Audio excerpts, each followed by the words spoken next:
I broke an alien beauty's chains. Now she is ready for everything. The crystalline spires of Lumeria glowed with an ethereal purple light as Marcus Reed made his way through the floating market district. As a freelance trader specializing in rare artifacts, he'd visited countless alien worlds, but none quite as breathtaking as this one. The air itself seemed to shimmer with stardust, and the local Lumerians, with their iridescent skin and graceful movements, made him feel like an awkward giant among celestial beings. He wasn't supposed to be here. The upper levels of Lumeria were strictly off-limits to humans, but Marcus had received an anonymous tip about a rare crystal said to possess extraordinary properties. The kind of thing that could set him up for life if he played his cards right. What he found instead was her. She stood in a garden of luminescent flowers, her skin a deep midnight blue scattered with points of light like stars in the evening sky. Unlike the other Lumerians, who wore flowing robes of gossamer silk, she was dressed in a form-fitting crystal mesh that seemed to capture and reflect the light around her. But it wasn't her otherworldly beauty that caught Marcus's attention.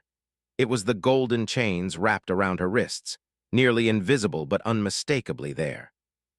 Their eyes met across the garden, and Marcus felt something shift in the air between them.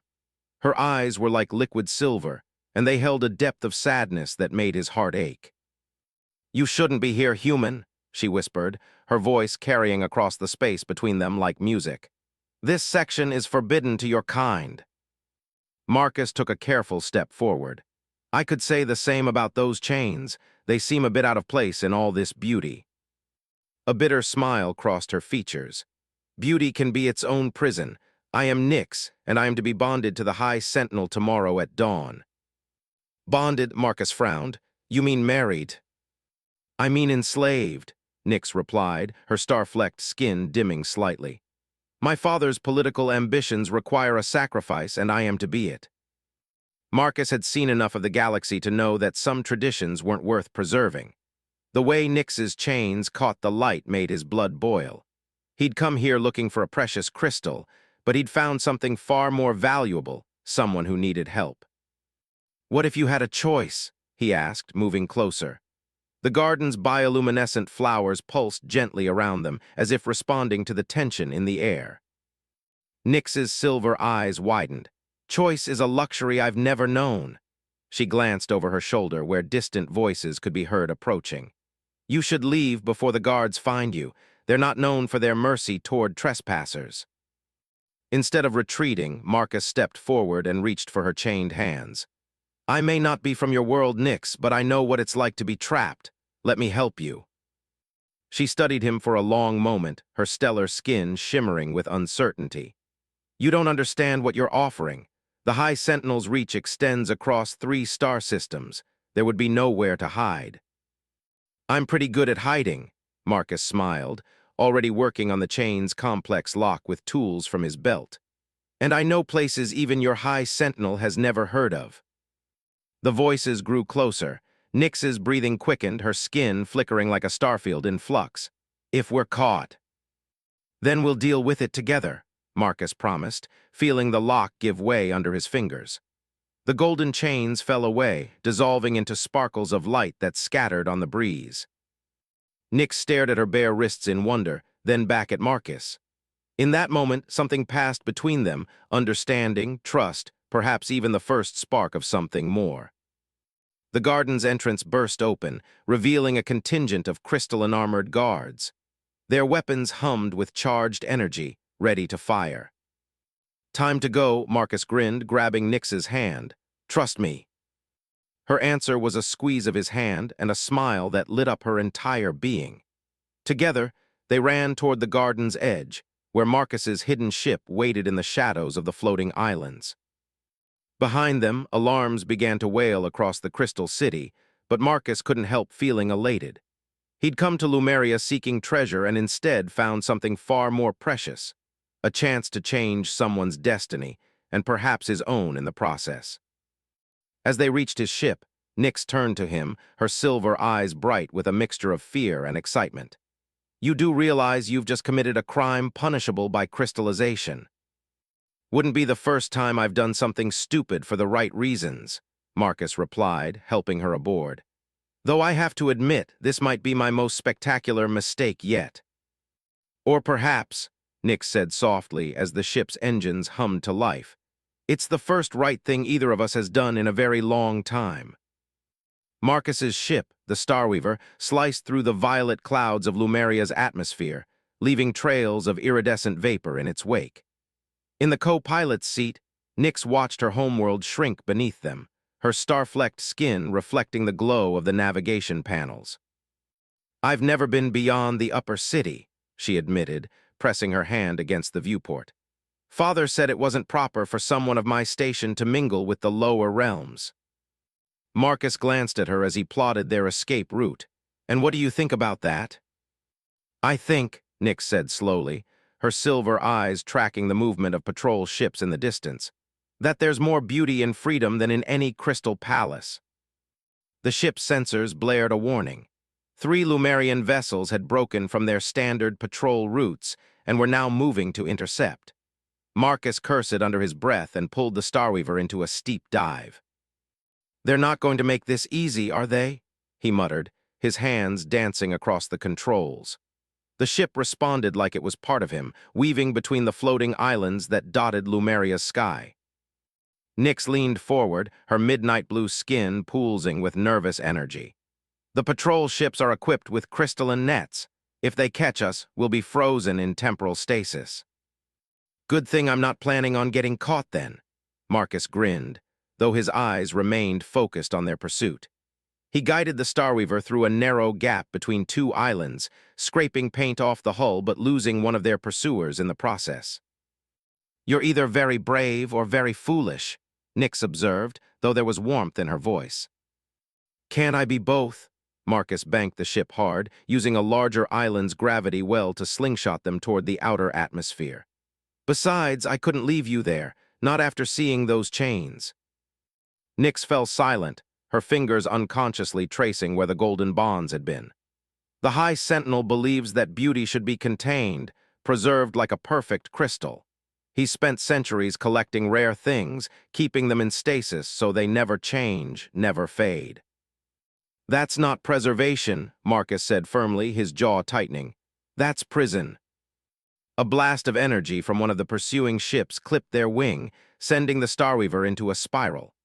Marcus fought with the controls while Nix gripped her seat, her skin flickering like a turbulent nebula. "The auxiliary power coupling is damaged," she said, surprising Marcus with her technical knowledge. "We won't break atmosphere like this." "You know about ship systems." A faint smile crossed her features. "I spent my confined hours reading everything I could access. Knowledge was the only freedom I had." Marcus nodded toward the engineering panel. "Then how about helping me stay free?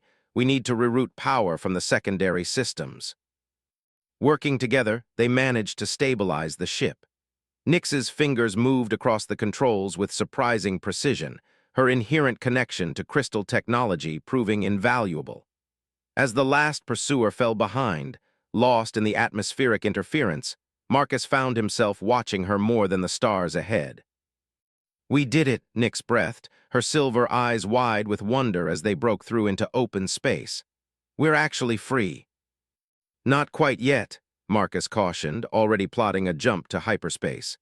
"The High Sentinel won't give up easily. We need to disappear for a while." "I don't mind disappearing," Nix said softly, turning to face him. "But I hope you're not planning to disappear from me."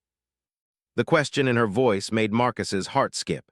He reached across the space between them and took her hand, marveling at how her star-speckled skin felt against his. "I'm right here," he promised, "for as long as you want me to be." Their eyes met, and in that moment the vast emptiness of space felt incredibly intimate.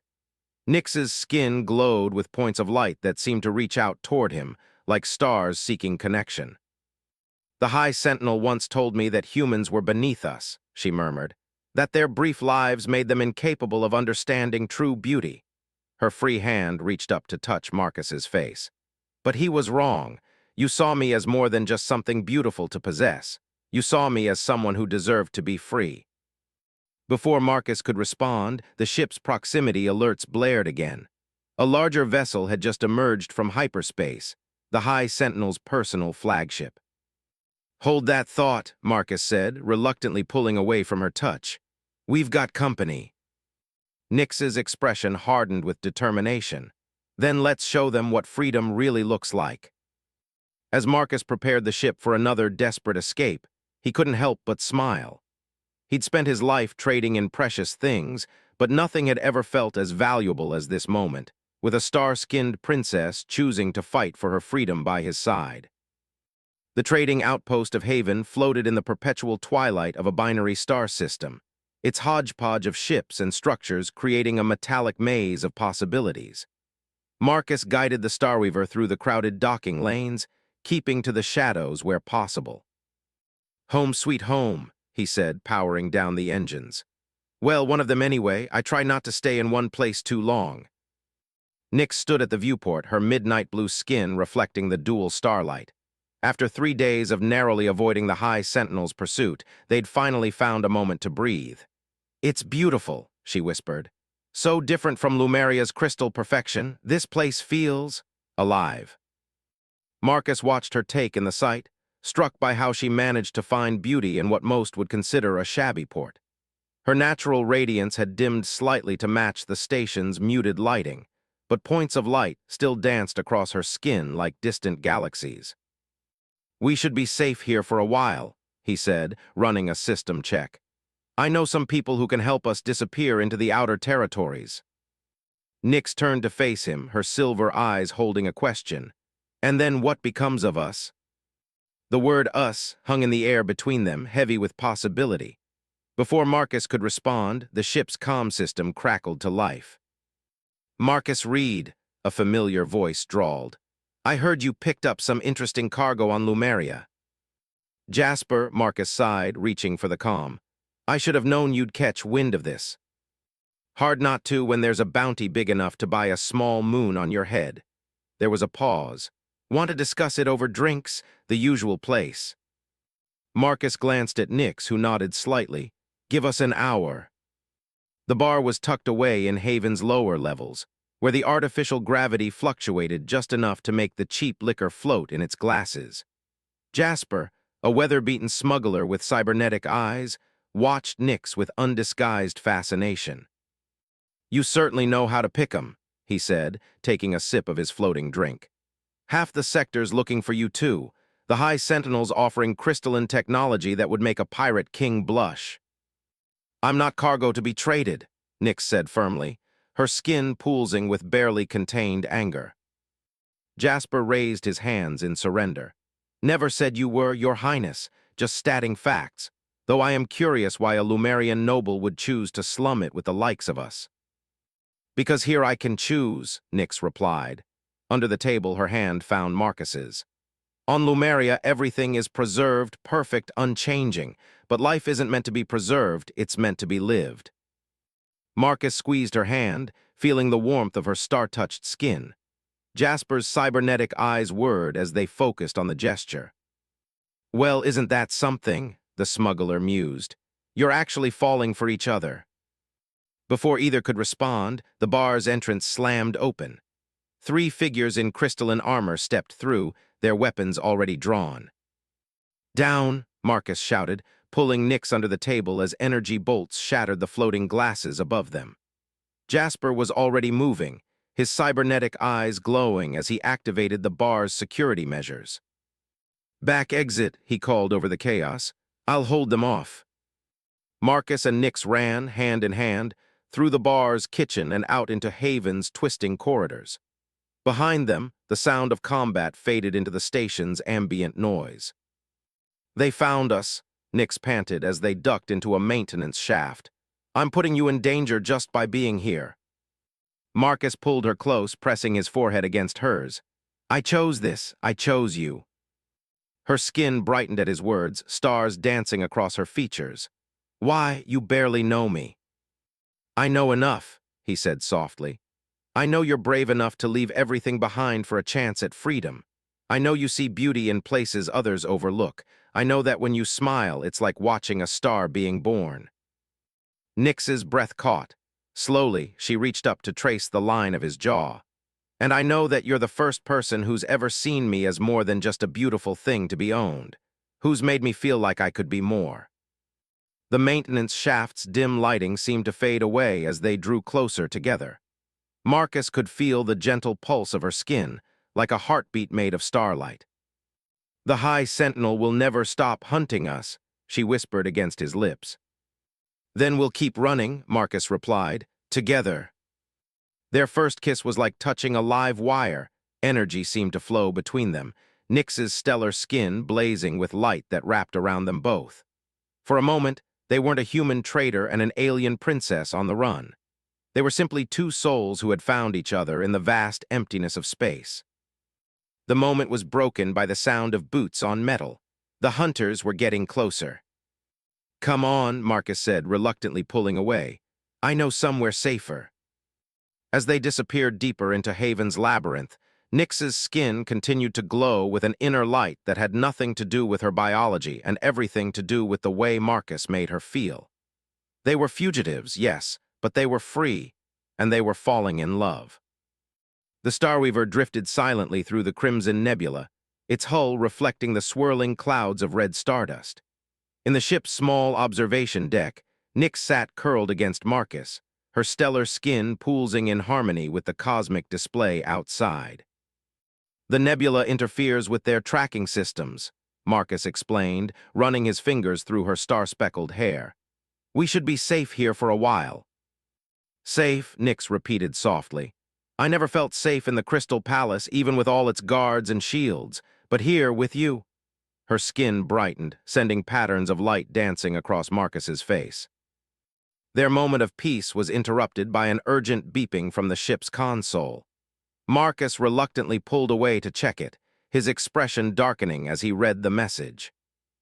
"Jasper managed to get word to us. The High Sentinel has declared you dead." Nyx stood, her silver eyes widening. "What?" "He's telling everyone that human pirates killed you. He's using it as an excuse to ban all non-Lumerian ships from the sector." Marcus ran a hand through his hair in frustration. "He'd rather destroy your reputation than admit you chose to leave." "Of course he would," Nyx said bitterly. "A preserved crystal can't choose to shatter itself. It has to be broken by an outside force." She turned to face the nebula, its red light making her skin look like a galaxy on fire. "He never saw me as a person. None of them did." Marcus stepped behind her, wrapping his arms around her waist. "I see you." She leaned back against him, their reflections merging in the viewport glass. "I know, that's why I love you." The words hung in the air between them, as delicate and powerful as starlight. Marcus turned her to face him, his heart pounding. "Say that again," he whispered. Nyx smiled, her skin blazing with inner light. "I love you, Marcus Reed, not because you saved me, but because you showed me I was worth saving. Because you look at me and see past the beauty to the person beneath." Marcus kissed her then, feeling the energy of her stellar skin wrap around them both like a cosmic embrace. When they finally parted, he pressed his forehead to hers. "I love you too," he said, "and I promise you we'll find a way to." The ship shuddered violently, throwing them both against the wall. Emergency lights flashed as the Starweaver's sensors screamed warnings. The High Sentinel had found them.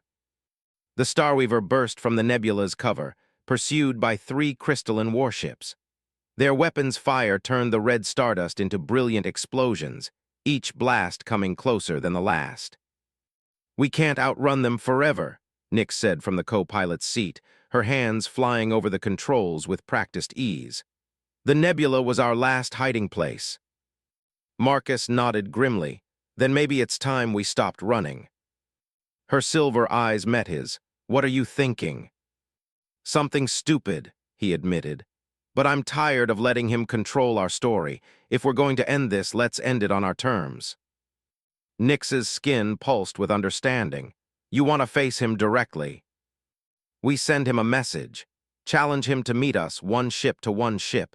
Make him prove his superiority in front of everyone." "He'll never agree to," Nyx stopped as realization dawned. "Unless we offer him something he wants more than me." Marcus reached into his jacket and pulled out a small crystal, its surface catching the light in impossible ways. Remember that rare artifact I was originally looking for on Lumeria? Found it in the garden where we met. It's a Genesis crystal, capable of growing entire crystal cities. The only one of its kind, Nyx breathed. With this, he could expand his empire tenfold.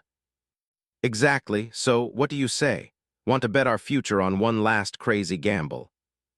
Her answer was to lean over and kiss him fiercely. Our future, she repeated. I like the sound of that. The message was sent, and within hours, the High Sentinel's flagship appeared. It dwarfed the Starweaver, its crystalline surface reflecting the light of 1,000 stars. The Sentinel's voice filled their comm system, cold and precise. So the thief returns with my precious treasures. I'm not your treasure, Nyx replied, her voice steady. I never was, but we're willing to offer you something better, the Genesis crystal, in exchange for our freedom. There was a long pause. You expect me to believe you'd surrender such power? Meet us on neutral ground, Marcus said. You can examine the crystal yourself, one ship, no tricks. The meeting was arranged on an abandoned mining asteroid. Marcus and Nyx stood hand in hand as the High Sentinel approached, his crystalline armor making him look more statue than person. Beautiful as ever, my dear, he said to Nyx, though his eyes fixed on the crystal in Marcus's hand. Though you've let yourself become tarnished by this human. I've let myself become free, she corrected. Something you never understood. Beauty isn't meant to be preserved, it's meant to grow, to change, to live. The Sentinel reached for the crystal, but Marcus held it back. Your word first. We want it witnessed and recorded, our freedom for the crystal. Very well, the Sentinel said dismissively. You are no longer worth the resources it would take to pursue you. Now give me what is mine. Marcus handed over the crystal, and the Sentinel held it up to the starlight, his eyes gleaming with triumph. Then Nyx began to glow. Not the gentle shimmer of her normal stellar skin, but a brilliant radiance that filled the asteroid's thin atmosphere. The Genesis crystal resonated with her light, its structure beginning to change. What is this? The Sentinel demanded. A choice, Nyx said, her voice echoing with power. The crystal responds to Lumerian energy, but only freely given. It will never work for someone who tries to contain and control its power. The crystal in the Sentinel's hands began to crack, its perfect structure fragmenting into worthless shards. You see, Marcus added with a slight smile, some things are more beautiful when they're free. The High Sentinel's rage was magnificent, but ultimately powerless. With his witnesses watching, he could do nothing as Marcus and Nyx returned to their ship, leaving him with nothing but broken crystal dreams.